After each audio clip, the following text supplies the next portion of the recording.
கர்த்தருடைய நாமத்துக்கு மகிமை உண்டாவதாக. இந்த வாரத்தில் 1ஆம் தேதி ஆண்டவர் ஒரு அழகான வார்த்தையை கொடுத்துருக்கிறார். அது என்ன வார்த்தைன்னு பார்ப்போமானாக்கா, சங்கீதம் 125:2. இந்த வார்த்தை பார்த்தீங்கன்னா, வேலைக்காரன் கண்கள் தன் எஜமானை நோக்கி இருக்கிறது போல, தன் வேலைக்காரின் கண்கள் தன் எஜமாட்டியை நோக்கி இருக்கிறது போல தாவீது சொல்கிறார், எங்கள் தேவனாகி கர்த்தர் எங்களுக்கு இறங்கும் வரைக்கும் நாங்கள் அவரையே நோக்கி இருப்போம் என்று சொல்லி. அருமையானவர்களை இது யூடியூப் மூலியமாக இந்த ஃபேஸ்புக் மூலியமாக பார்க்குற அநேக மக்கள் பார்த்தீங்கன்னாக்கா, இன்னைக்கு வேலைக்காரர்கள் கண்களை நோக்கி பார்க்கறது போல தன் எஜமானையும் எஜமாட்டியை நோக்கி பார்க்கறத விட தாவீது ராஜா சொல்கிறார், தன் எஜமான் ஆண்டவரை இயேசு கிறிஸ்துவை நோக்கி பார்க்க வேண்டும் என்று சொல்லி. இது அநேக இடத்துல நம்ம கேள்விப்படுகிறோம், அநேக இடங்களில் நம்ம கேள்விப்படுகிறோம்.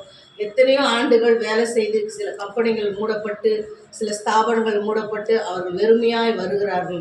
ஆனால் ஆண்டவரை நம்ம நோக்கி பார்க்கும் போது எந்த நிலையிலும் கூட நம்மளுக்கு எந்த கதவும் அடைக்கப்படாது. வெறும் கையா வந்த யாக்கோபை கர்த்தர் இரு பரிவாரங்களோடு ஆசீர்வதித்தது போல கர்த்தரை நம்புகிறவர்களுக்கு ஒரு நாளும் குறையில்லாதபடி தேவன் ஆசீர்வதிப்பாராக. இந்த மாத வாக்குத்தத்தின் பிரகாரம் கர்த்தர் யாவரையும் பார்க்குற குடும்பங்களை ஒவ்வொரு குடும்பமாக ஆண்டவர் ஆசீர்வதிப்பாராக. கண்களை மூடி நம்ம ஜெபிக்கலாமா? பரிசுத்தம் உள்ள நல்ல ஆண்டவரே, நன்றியோடு ஸ்தோத்திரிக்கிறோம், துதிக்கிறோம் ஏசப்பா.